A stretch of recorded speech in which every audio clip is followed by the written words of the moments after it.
একদিকে পাক আইএসআই যোগের অভিযোগ, অন্যদিকে জাল নথি তৈরির রহস্য। আর সেই সূত্র ধরেই কি সামনে আসছে আরো বড় কোনো ষড়যন্ত্র?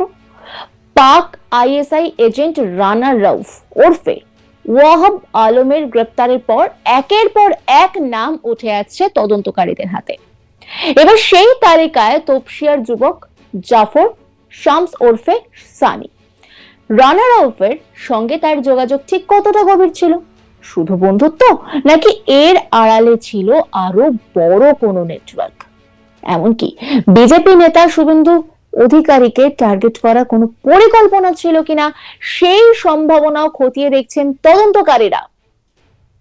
হুগলির রিষড়ার সন্ধ্যাবাজার এলাকা থেকে সানিকে গ্রেপ্তার করে বেঙ্গল এসটিএফ এর এটিএস সেল। পুলিশের দাবি, দীর্ঘদিন ধরে জাল নথি তৈরির সঙ্গে যুক্ত ছিল সে। রানা রউফ ভারতে ঢোকার পর তার জন্য ভারতীয় পরিচয় তৈরি, কাজের ব্যবস্থা এবং থাকার নিরাপদ জায়গা খুঁজে দেওয়ার ক্ষেত্রেও সানি গুরুত্বপূর্ণ ভূমিকা নিয়েছিল বলে তদন্তকারীদের সূত্রের খবর। গল্পের শুরু অবশ্য আরো আগে। গত 12ই অগস্ট হাবড়া থেকে এসটিএফ এর হাতে ধরা পড়ে পাক আইএসআই এজেন্ট রানা রউফ ওরফে ওয়াহাব আলম। তদন্তকারীদের দাবি, পাকিস্তান থেকে নেপাল হয়ে ভারতে ঢুকেছিল সে। ভারতে এসে নিজের পরিচয় গোপন রেখে একটি নেটওয়ার্ক তৈরি করার চেষ্টা করছিল রানা। সেই নেটওয়ার্কে কারা ছিল, কারা তাকে আশ্রয় দিয়েছিল, কারা ভারতীয় নথি তৈরিতে সাহায্য করেছিল, সেই প্রশ্নের উত্তর খুঁজতে গিয়েই একে একে সামনে আসতে থাকে একাধিক নাম। তদন্তকারীদের দাবি, রানা রউফের সঙ্গে যোগাযোগ ছিল তপসিয়ার ইমরান হোসেনের। ভারতীয় নথি তৈরিতে তাকে সাহায্য করার অভিযোগ ওঠে ইমরানের বিরুদ্ধে। এরপর তপসিয়ার ইজাজ আলীকেও গ্রেপ্তার করে এসটিএফ। এবার সেই একই তদন্তের সূত্র ধরে জাফর শামস ওরফে শানির কাছে পৌঁছন তদন্তকারীরা। রানা রউফকে শুধু চেনাই নয়, তাকে নিজের বন্ধু পরিচয় দিয়ে হাওড়ার শালকিয়ায় একটি কারখানায় কাজও পাইয়ে দিয়েছিল সানি। এমনই দাবি তদন্তকারীদের। সেখানে প্রশ্ন আরো ঘনীভূত হচ্ছে, কেন একজন বিদেশি নাগরিককে নিজের বন্ধু পরিচয়ে কাজ পাইয়ে দিতে হবে? তবে ভারতীয় পরিচয় তৈরি করতে সাহায্য করার প্রয়োজনই বা কেন পড়লো? আর পুরো প্রক্রিয়ায় আর কারা কারা যুক্ত ছিল? রানা গ্রেপ্তার হওয়ার পর থেকেই নড়ে চড়ে বসে তদন্তকারী সংস্থাগুলি। পুলিশি ধরপাকড় শুরু হতেই নিজের পুরনো এলাকা ছেড়ে রিষড়ায় চলে আসে সানি। সেখানে গান্ধী সড়কের একটি ভাড়া বাড়িতে পরিবারের সঙ্গে থাকতো সে। কিন্তু পুলিশের নজর এড়ানো সম্ভব হয়নি। শেষ পর্যন্ত সন্ধ্যাবাজার এলাকায় অভিযান চালিয়ে গভীর রাতে তাকে গ্রেপ্তার করা হয়।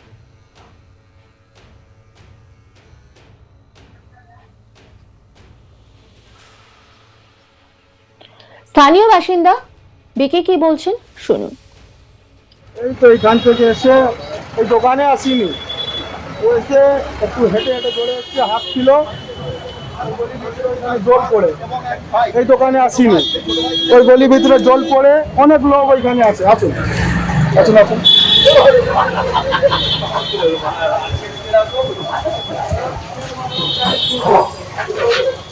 ওইখানে জল খেয়ে ওইখানে এসে তারপরে আপনার দোকানে আছে? আমার দোকানে আছে না, আমার দোকানে আছে। কোথায় থেকে এসছে, কোথায় থাকে জানি না আমরা। ও এসে এরকম অনেক লোক আছে না, বলে না ফোন দেয় একটু কোথায় করবো দিল্লি থেকে, আমার মোবাইলের চার্জিং। মোবাইলটা এমনি চিনতেন ওকে? না, আমি ওকে চিনতাম না, ওকে জানতাম না। তাহলে মোবাইল ফোনটা কেন দিয়ে দিলেন? আগে থাকতো ওইখানে, ওই পপ্পু মেডিকেল বললাম তো, ওইখানে থাকতো আগে। আবার আপনি আসবেন, আপনি বলবেন আমার বহুত শরীর খারাপ আছে, একটু ফোন দাও, মোবাইল দেখাবেন, চার্জ নেই, তাহলে তো নিশ্চয়ই দেবে। লোক আছে, মানুষ আছে, হেল্প করবো। আগে এখানেই থাকতো? ওইখানে থাকতো, এখানে থাকতো, ওইখানে। মানে মুখছে না আর কি? মুখছে না? হ্যাঁ, ওকে তো অনেকদিন পরে দেখলাম, 8-10 বছর পরে দেখলাম। অনেকদিন এসে কি বললো আপনাকে? এসে আমাকে বললো একটু জল খাবো। সে আসলে বললো ফোন দাদা একটু বাড়ি থেকে কোথা করবো, মেয়ে আমার শরীর খারাপ আছে, ওকে বলবো আমার মেয়েকে দেখবে। তারপরে মোবাইলটা আমি নিলাম, নিয়ে আমি চলে গেলাম। ওইখান থেকে স্করপিও আসলো, ওইখানে লাগিয়ে ওনাকে তুলে নিয়ে চলে। কতজন পুলিশ ছিল? পুলিশ দেখলাম না, আমি পুলিশ দেখলাম না, আমি তো চলে গেছিলাম। আপনি জানতে পারলেন কি করে? আমার একটা বন্ধু ফোন করলো, জাসিম ভাই, ও বললো কি এখানে থেকে তোকে তুলে নিয়ে গেছে নাকি, তো সেটাই আর কি। এই নিয়ে একটি রিপোর্ট তুলে ধরেছেন আমার কলিগ পার্থ রাহা, দেখুন। গুপ্তচর সন্দেহে কিন্তু গ্রেপ্তার হুগলি রিষ্যা থেকে এক যুবক, এবং তাকে ইতিমধ্যেই এসটিএফ কিন্তু গ্রেপ্তার করে নিয়ে গিয়েছে। এবং এসটিএফ সূত্রে আমরা যেটা জানতে পারছি যে হুগলির রিষ্যা যে সন্ধ্যাবাজার এলাকা, সেই সন্ধ্যাবাজার এলাকা থেকে কিন্তু গ্রেপ্তার করা হয়েছে এই পাক গুপ্তচরকে। এবং যেটা তার বিরুদ্ধে অভিযোগ রয়েছে যে পাকিস্তানে যে আইএসআই যে পাক জঙ্গি সংগঠন রয়েছে, সেই জঙ্গি সংগঠনে কিন্তু একাধিক যে তথ্য, সেই তথ্য কিন্তু যে ভারতীয় যে গুপ্ত তথ্য, সেই তথ্য কিন্তু সরবরাহ করতে, এমনটা কিন্তু অভিযোগ উঠছে। যদিও এই অভিযোগের ভিত্তিতে কিন্তু এর আগে হাবড়া থেকে 12ই আগস্ট গ্রেপ্তার করা হয়েছিল রানাকে। রানা ওরফে হচ্ছে ওয়াহাব আলম, তিনি কিন্তু ইতিমধ্যেই এসটিএফ তাকে গ্রেপ্তার করেছে, এবং তাকে গ্রেপ্তার করে কিন্তু একাধিক যে তার যে অনুগামী বা তার সঙ্গে যারা যারা এই একই নেটওয়ার্কে কাজ করতো, তাদেরকে কিন্তু এবার গ্রেপ্তার করছে এসটিএফ। হাওড়ার যে তপসিয়া রয়েছে, সেই তপসিয়া থেকে কিন্তু গ্রেপ্তার হয়েছিলেন এই রানা, এবং সেই রানাকে সূত্র ধরেই কিন্তু এবার হুগলির রিষ্যা থেকে গ্রেপ্তার করা হলো সানিকে। এই সানি, যার ওরফে হচ্ছে জাফর সাম, তাকে কিন্তু এবার এসটিএফ গ্রেপ্তার করেছে। এবং যে তথ্যটা পুলিশ সূত্রে আমরা জানতে পাচ্ছি যে এই যে তপসিয়া থেকে প্রথমে গ্রেপ্তার হয় রানা ওয়াহাব আলম, তাকে কিন্তু প্রথমে গ্রেপ্তার করে এই তপসিয়া এলাকা থেকে। এরপরই কিন্তু যে তপসিয়া এলাকার সেখান থেকে কিন্তু গা ঢাকা দেয় এই সানি, এবং রানাকে গ্রেপ্তার করার পর কিন্তু তার সূত্র মারফত তার আরো দুই সঙ্গী পাক গুপ্তচর, তাদেরকে ইতিমধ্যেই ইমরান হোসেন এবং আরেক যে সঙ্গী রয়েছে, তাকে কিন্তু ইতিমধ্যে এসটিএফ গ্রেপ্তার করেছে। এবং সেই সূত্র ধরে কিন্তু পুলিশ জানতে পারে যে এই সানি, তিনিও কিন্তু একেবারে রানার নেটওয়ার্কে কাজ করতেন, এবং রানা যে এই ভারতে এসছেন এবং তার যে নেটওয়ার্ক, সেই নেটওয়ার্কে কিন্তু এই সানি বিভিন্ন রকম যে ফলস ডকুমেন্ট বানিয়ে দেওয়া থেকে শুরু করে তথ্য লোপাট থেকে শুরু করে সমস্ত কিন্তু কাজ এই সানি করতো।